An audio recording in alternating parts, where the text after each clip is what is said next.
তো হ্যালো বন্ধুরা, কেমন আছেন? আজকে সকালে লুচি ফুলকপি তরকারি দিয়ে হয়ে গেছে সকালে জলখাবার।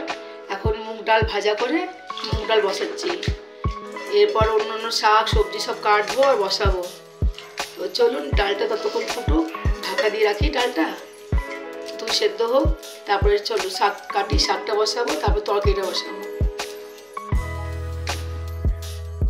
এই যে বথুয়া শাকটা আনা হয়েছে, এবার এটাকে কেটে নিচ্ছি, বসাতে হবে। আমি বাড়িতে কেউ আসবে এখন, তো একটু আগে নিরামিষিটা করি, নিরামিষি খাওয়ার লোক বেশি। তারপরে মাছ আছে, পরে মাছ করবো, একটু কেটে নিই। একদিকে এটা কাটবো, একদিকে আলু সেদ্ধটাও বসাবো। তাড়াহুড়ো করে কাটছি, তাড়াতাড়ি রান্নাটা করি। শাকটাকে ভালো করে ধুয়ে নিচ্ছি, বালি বালি থাকে না আজকালকার শাকে, এগুলো খুব ভালো করে ধুতে হয়, 4-6 বার ধুতে হয় ভালো করে। কড়াইটা ভালো করে গরম হয়ে গেছে, এবার একটু তেল দিয়ে দিলাম, কটা শুকনো লঙ্কা দিয়ে দেবো,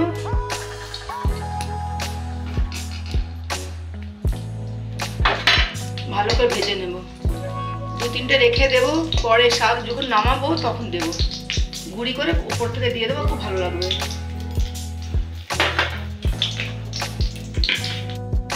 এই 2টো লঙ্কা আমি রেখে দেবো সাইডে, লাস্টে দেবো। এবার আমি এতে একটু কালো জিরে দিয়ে দেবো, তেলের মধ্যে কালো জিরে দিয়ে দেবো। আর এই যে শাকটা ধুয়ে রেখেছি, এবার শাক দিয়ে দেবো।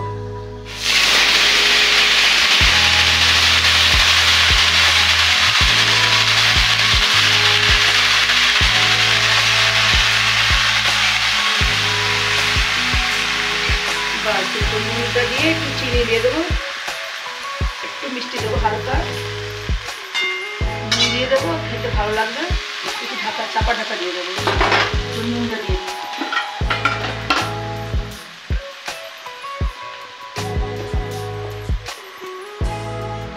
বেশি নুন দেবো না, নাহলে আবার যখন শুকিয়ে যাবে না, নুনটা বেশি হয়ে যাবে। অল্প নুন দেবো আগে, পরে লাগলে আবার দেবো। একটু চিনি দিয়ে দিলাম, এবার চাপা ঢাকা দিয়ে দেবো। ধনে পাতা থাকলে বাড়িতে নামানোর সময় ধনে পাতা দিয়ে শুকনো লঙ্কা দিয়ে নামিয়ে দিতে হবে। এবার চাপা ঢাকা দিয়ে দিলাম। ডালটা ফুটছে ভালো করে, কিন্তু আমার সেদ্ধ হয়নি, টাইম লাগবে। এটাকে চাপা ঢাকা দিয়ে দেবো।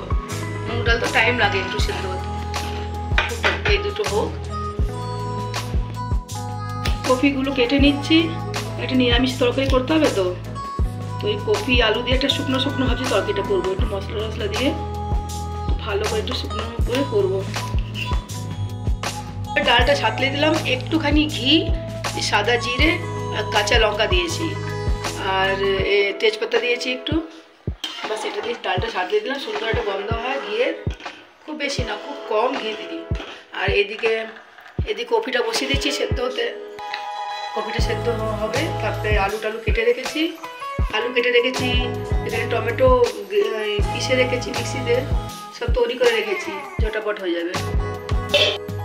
বন্ধুরা, এই তরকারিটা বসিয়ে দিয়েছি, কপিটা একটু ভেজে নিয়েছি, ভালো করে ভাজতে পারিনি, কপিটা একটু বেশি বয়েল হয়ে গেছে। তো যাই হোক, হয়েছে মোটামুটি। আর এখানে আলুটা একটু সেদ্ধ করতে বসিয়েছি, নতুন আলু না, সেদ্ধ হতে চায় না। একটু মশলা টশলা দিয়ে বসিয়েছি, একটু ধনে গুঁড়ি দিয়েছি, নুন, হলুদ, একটু ছোলে মশলা, একটু বিরিয়ানি মশলা, আর টমেটো, কাঁচা লঙ্কা, এগুলো তেজপাতাও দিয়েছি। এইগুলো দিয়ে একটুখানি নাড়াচাড়া করে কষিয়ে জল দিয়ে একটু সেদ্ধ করতে বসিয়েছি। সেদ্ধ হলে কপিটা দিয়ে শুকনো শুকনো করে নামাবো। আর নামানোর সময় ধনেপাতা অবশ্যই দেবো, নিরামিষই তো একটু ভালো লাগে ধনেপাতা দিলে। তো চলুন আবার ঢাকা দিয়ে দিই। আর এদিকে ভাতটা বসিয়ে দিলাম, সসপ্যান ভাত হচ্ছে। আর এদিকে মশলা তৈরি করছি মাছের জন্যে, মাছ হবে। এই যে মাছ রাখা আছে, মাছের তেল, মাছ, এগুলো আবার হবে। আমাদের এখানে কুকুর ছানা অনেকগুলো আছে, ওদেরকেও দিতে হবে, ওই জন্য আরও আনিয়েছি মাছগুলো। এই যে এইগুলো আছে, এতে রসুন দেবো, রসুন ছুলছে।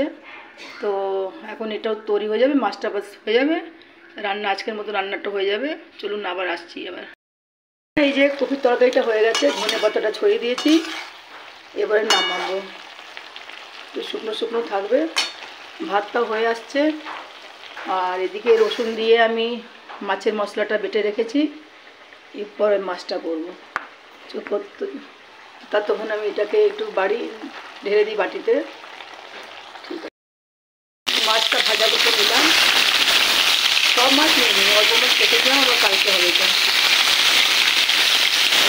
দুটো লঙ্কাও ভেজে নিলাম, এই যে তেলটা দিলাম, দুটো লঙ্কা ভেজে নিলাম। আলু সেদ্ধটা করেছি না, তো ওই আলু সেদ্ধটা শুধু লঙ্কা দিয়ে মাখবো। এটা মাছের তেল, ওই যে ছানা পোনার আছে না পুকুরে, এইটা মাছ দিয়ে ওদেরকে দেবো খেতে।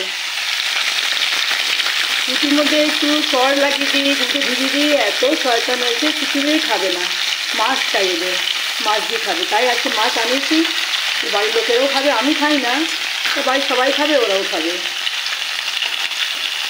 এটাকে মাছটা ভাজা করি। এই যে মশলাটা বন্ধুরা, মাছের মশলাটা একটু কষিয়ে নিয়েছি, আপনাকে দেখালাম না আগে, ওই মশলাটা কষিয়ে নিয়েছি, ভালো কষে গেছে। এবার একটু জল দিয়ে দেবো। মাছটা ভেজে রেখেছি, খুব বেশি জল দেবো না, একটু ফোঁটার মতো জল দিয়ে দেবো। একটু জলটা ফুটলে তারপর মাছটা দিয়ে ওটা উঠলে তারপরে ঢাকা দিয়ে দেবো। বাস বন্ধুরা দেখুন, এটা উতলাচ্ছে জলটা, ঝোলটা উতলে গেলে মাছগুলো দিয়ে দেবো। এটা ভালো করেছে, ড্রামটা কলওয়ালা। মাছ দিয়ে একটু উতলাবো, মাছটা হয়ে যাবে। মাছটা ওইদিকে আলুটা সেদ্ধ হয়ে গেছে, আলুটা মেখে নেবো। শুকনো লঙ্কা ভেজে রেখেছি, এবার শুকনো লঙ্কা দিয়ে আলু নুন দিয়ে মেখে নেবো।